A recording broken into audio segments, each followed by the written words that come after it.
lan nga jàpp ni moo motiver seen ay ralliement au sein du parti PASTEF. waaw dafa may fàttaliku way Youssou Ndour bëgg naa la tey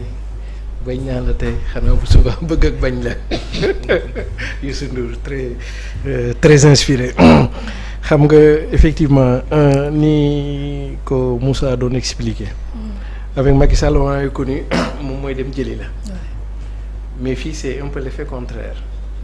gars yi ñooy ñëwal seen bopp quoi su ma doon tooñ dama naan ak Macky Sall c'était la transhumance ñaata bii nag mooy wàññil ma jaay la xam nga mais lii mën nga ko analyser aussi ci façon yu bari day des ci li Souleymane Faye doon wax ku ci nekk fi nga féete ak fi nga bëgg sa bopp lal féete dama xamul nag fan nañuy tàmbalee nit ku nekk fi nga féete ak fi nga bëgg sa bopp lal féete masala góorgóorlu yi moom ci mën nañu féete xam nga booy ambulant yi normalement ci mën nañu féete mais fi ñu bëgg seen bopp lal féete mooy ca Pastef ak Ousmane Sonko noonu la fa demee léegi day des ci fi nga bëgg c'est-à-dire que bu dee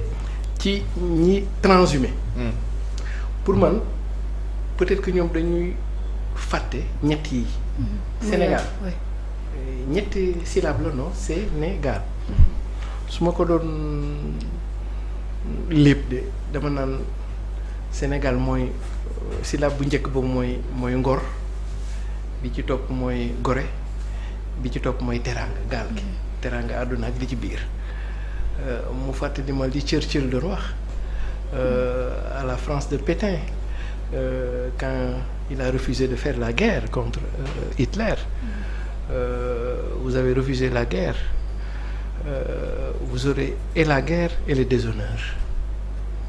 effectivement noonu la fa demee ndax Allemagne mujj naa xeex ak ñoom ba De Gaulle bañee juin 40 et donc pour man ñii dañoo jëndee ñaar yi benn bi dañoo jëndee ngor jëndee gore teraanga te mën naa am sax ñaar yu ñu ko jëndee ba ñu ko jëndee mën naa am sax duñu ko am mooy si on touille un peu les logiques de Ousmane Sonko et cetera pour man aussi loolu lépp mooy timing bi c'est un peu comme le cas d'Ethié parce que mënuñu investir ci benn liste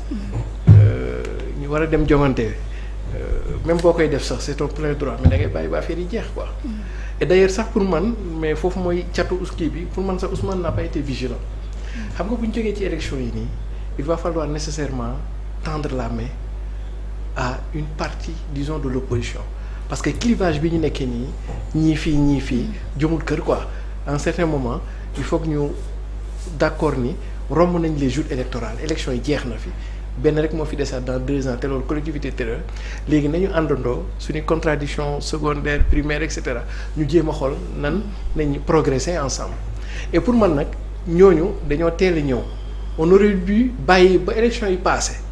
dans la logique d'ouverture par exemple de Ousmane Sonko vers la coalition Sàmm Kàddu yi et cetera tendre la main à Déthié qui manifestement veut venir et donc dynamique yi foofu laa ko doon xaar mais bi ci des aussi mën nga ko analyser aussi comme li Pape di wax à la décharge de Pastef aussi mais aussi à la charge de Pastef je rappelle que quand j'analyse même si je suis fondamentalement politique mais j'essaie de mettre aussi en avant un peu la casquette d'enseignant où le plus important pour moi c'est de donner des pistes de réflexion je ne cherche pas à avoir raison parce que je fais confiance à l'intelligence des gens qui nous écoutent mais je veux donner des pistes du point de vue de la réflexion disons politique sur le plan électoral purement électoral il n'y a rien à reprocher au PASTEF waaw ci plan électoral élection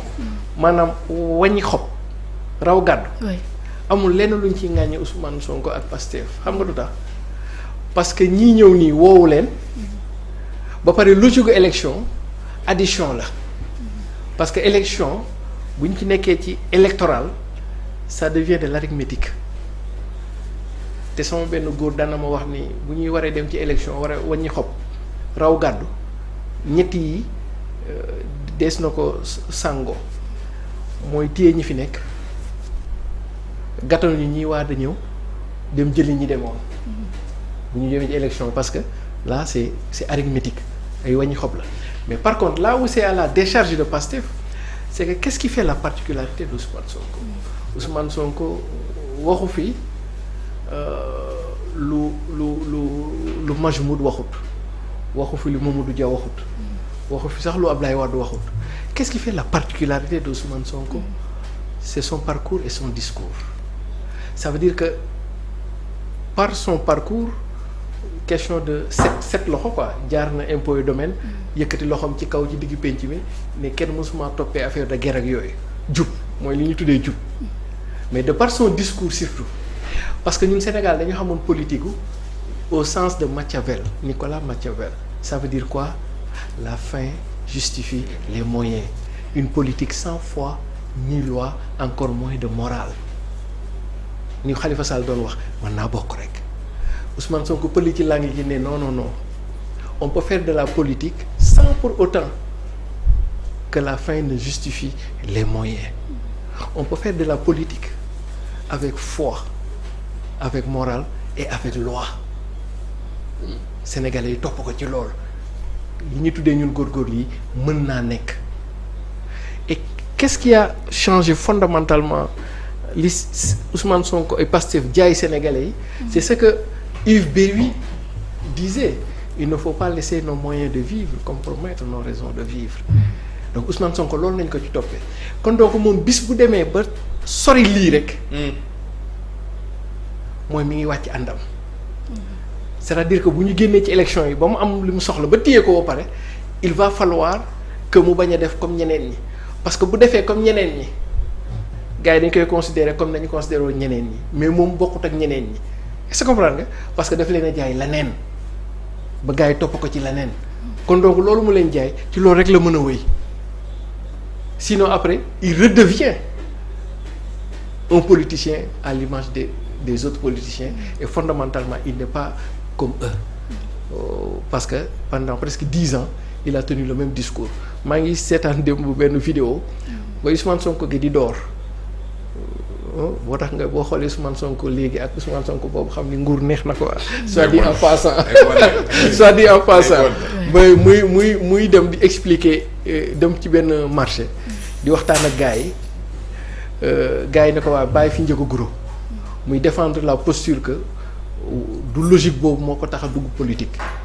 Comprendre tey su fekkoon dafay ñëw entre nit ak nit doon romb fii gars yi ne ko bàyyi fi ataaya yooyu ne ko bàyyi, mais tey dafa jógu politique, moom loolu lay xeex.